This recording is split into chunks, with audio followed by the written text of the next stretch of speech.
In 1962, at Rice University, JFK told the country about a dream he had. A dream to put a person on the moon by the end of the decade, the eponymous moonshot.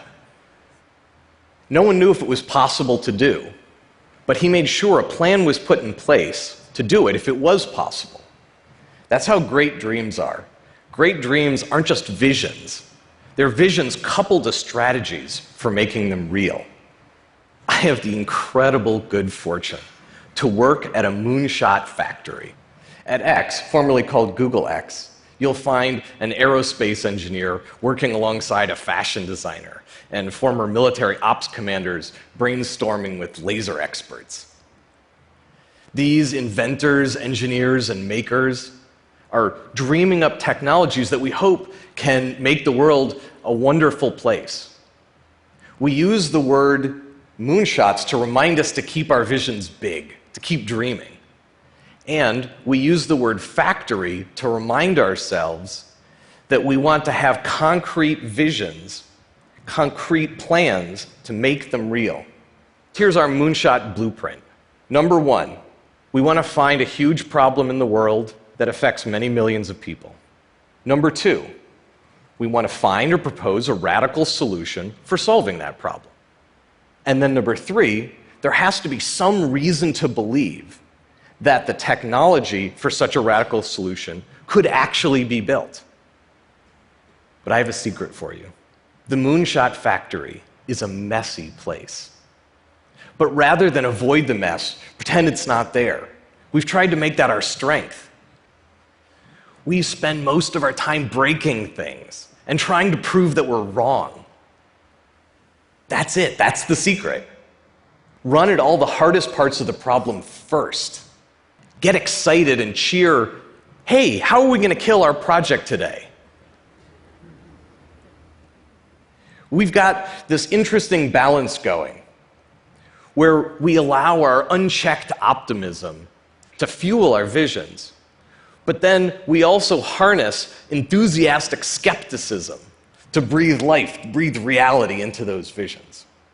I want to show you a few of the projects that we've had to leave behind on the cutting room floor, and also a few of the gems that, at least so far, have not only survived that process, but have been accelerated by it. Last year, we killed a project in automated vertical farming. This is some of the lettuce that we grew. 1 in 9 people in the world suffers from undernourishment. So this is a moonshot that needs to happen. Vertical farming uses 10 times less water and 100 times less land than conventional farming. And because you can grow the food close to where it's consumed, you don't have to transport it large distances. We made progress in a lot of the areas, like automated harvesting and efficient lighting. But unfortunately, we couldn't get staple crops like grains and rice to grow this way. So we killed the project. Here's another huge problem.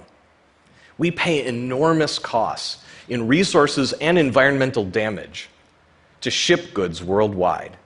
Economic development of landlocked countries is limited by lack of shipping infrastructure. The radical solution? A lighter-than-air, variable buoyancy cargo ship. This has the potential to lower, at least overall, the cost, time, and carbon footprint of shipping without needing runways. We came up with this clever set of technical breakthroughs that together might make it possible for us to lower the costs enough that we could actually make these ships inexpensively enough in volume. But however cheap they would have been to make in volume, it turned out that it was going to cost close to $200 million to design and build the first one. $200 million is just way too expensive because X is structured with these tight feedback loops of making mistakes and learning and new designs. We can't spend $200 million to get the first data point about whether we're on the right track or not. If there's an Achilles heel in one of our projects, we want to know it now, up front, not way down the road. So we killed this project too. discovering a major flaw in a project doesn't always mean that it ends the project. Sometimes it actually gets us onto a more productive path. This is our fully self-driving vehicle prototype, which we built without a steering wheel or brake pedal. But that wasn't actually our goal when we started. With 1.2 million people dying on the roads globally every year, building a car that drives itself was a natural moonshot to take. 3.5 years ago, when we had these Lexus retrofitted self-driving cars in testing, they were doing so well, we gave them out to other Googlers to find out what they thought of the experience. And what we discovered was that our plan to have the cars do almost all the driving and just hand over to the users in case of emergency was a really bad plan. It wasn't safe because the users didn't do their job. They didn't stay alert in case the car needed to hand control back to them. This was a major crisis for the team. It sent them back to the drawing board. And they came up with a beautiful new perspective. Aim for a car where you're truly a passenger. You tell the car where you want to go, you push a button, and it takes you from point A to point B by itself. We're really grateful that we had this insight as early on in the project as we did, and it's shaped everything we've done since then. And now, our cars have self-driven more than 1.4 million miles, and they're out every day on the streets of Mountain View, California, and Austin, Texas. The Cars team shifted their perspective. This is one of X's mantras. Sometimes shifting your perspective is more powerful than being smart. Take wind energy. It's one of my favorite examples of perspective shifting. There's no way that we're going to build a better standard wind turbine than the experts in that industry. But we've found a way to get up higher into the sky, and so get access to faster, more consistent winds, and so more energy, without needing hundreds of tons of steel to get there. Our Makani Energy Kite rises up from its perch by spinning up those propellers along its wing, and it pulls out a tether as it rises, pulling energy up the tether. Once the tether's all the way out, it goes into crosswind circles in the sky. And now those propellers that lifted it up have become flying turbines.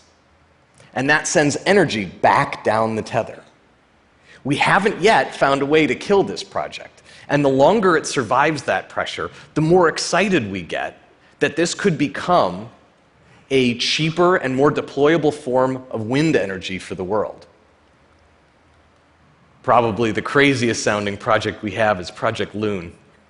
We're trying to make balloon-powered internet, a network of balloons in the stratosphere that beam an internet connection down to rural and remote areas of the world. This could bring online as many as 4 billion more people who today have little or no internet connection. But you can't just take a cell tower, strap it to a balloon, and stick it in the sky. The winds are too strong, it would be blown away. And the balloons are too high up to tie it to the ground. Here comes the crazy moment.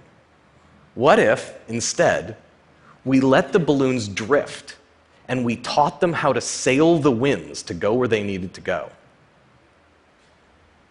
It turns out the stratosphere has winds that are going in quite different speeds and directions in thin strata. So we hoped that using smart algorithms and wind data from around the world, we could maneuver the balloons a bit, getting them to go up and down just a tiny bit in the stratosphere to grab those winds going in those different directions and speeds.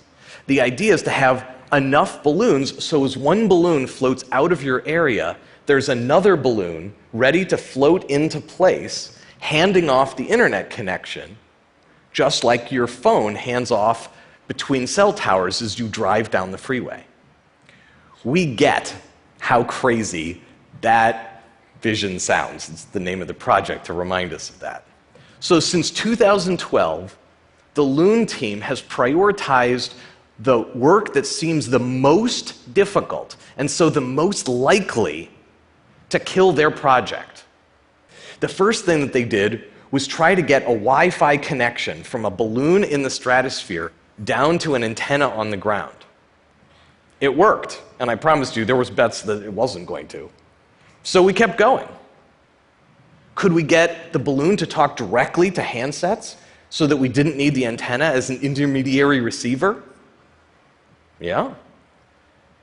Could we get the balloon bandwidth high enough so it was a real internet connection?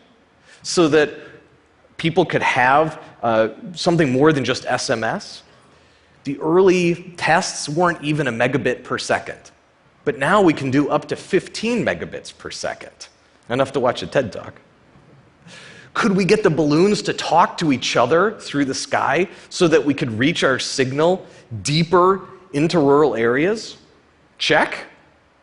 Could we get balloons the size of a house to stay up for more than 100 days while costing less than 5% of what traditional long-life balloons have cost to make? Yes, in the end, but I promise you, you name it, we had to try it to get there. We made round, silvery balloons. We made giant pillow-shaped balloons. We made balloons the size of a blue whale. We busted a lot of balloons.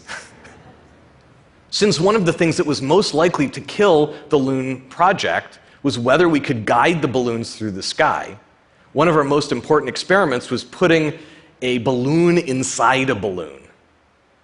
So there are two compartments here, one with air and then one with helium.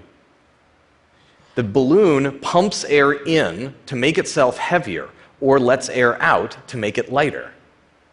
And these weight changes allow it to rise or fall, and that simple movement of the balloon is its steering mechanism.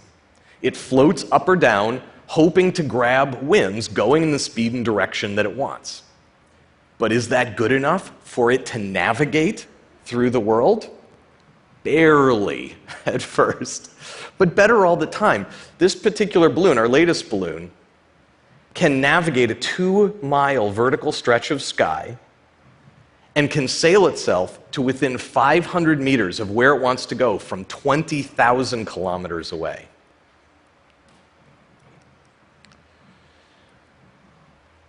We have lots more to do in terms of fine-tuning the system and reducing costs. But last year, a balloon built inexpensively went around the world 19 times over 187 days. So we're going to keep going.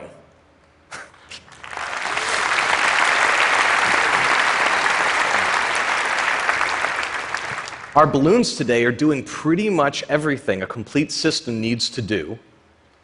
We're in discussions with telcos around the world, and we're going to fly over places like Indonesia for real service testing this year. This probably all sounds too good to be true. And you're right. Being audacious and working on big, risky things makes people inherently uncomfortable. You cannot yell at people and force them to fail fast. People resist. They worry. What will happen to me if I fail? Will people laugh at me? Will I be fired? I started with our secret. I'm going to leave you with how we actually make it happen. The only way to get people to work on big, risky things, audacious ideas, and have them run at all the hardest parts of the problem first is if you make that the path of least resistance for them. We work hard at X to make it safe to fail. Teams kill their ideas as soon as the evidence is on the table because they're rewarded for it. They get applause from their peers, hugs and high fives from their manager, me in particular. They get promoted for it. We have bonused every single person on teams that ended their projects, from teams as small as 2 to teams of more than 30. We believe in dreams at the Moonshot Factory. But enthusiastic skepticism is not the enemy of boundless optimism. It's optimism's perfect partner. It unlocks the potential in every idea. We can create the future that's in our dreams. Thank you very much.